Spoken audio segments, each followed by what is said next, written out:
спасибо большое, что открыли банк исламский в Грозном. Для нас, для горожан, для республики это очень важно. Будем дальше взаимодействовать по всем направлениям, потому что работаем во благо государства и республики. У нас, как вы знаете, строится новый район в Грозном имени нашего президента Владимира Владимировича Путина со всеми социальными объектами. 2 миллиона 900 тысяч квадратных метров жилья. И, как можете видеть, вот этот сам бульвар для туристов, для жителей республики и для всех гостей вот строим.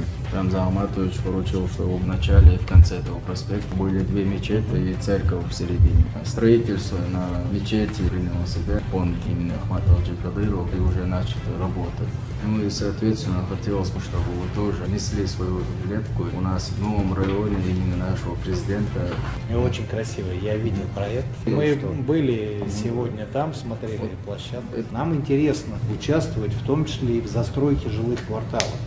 Мы по 214 ФЗ работаем со всеми застройщиками практически на территории Юга России, чтобы наше сотрудничество было еще шире. Поэтому здесь мы готовы вместе с вами проводить экспертизу, вместе с вами проводить все мероприятия, которые позволят нам более быстрыми темпами возводить жилье, ну и, соответственно, делать этот квартал таким прям полным жизни. У нас же здесь на территории республики отделение достаточно большое. Вот Руслан возглавляет это отделение, поэтому мы готовы вместе все это делать.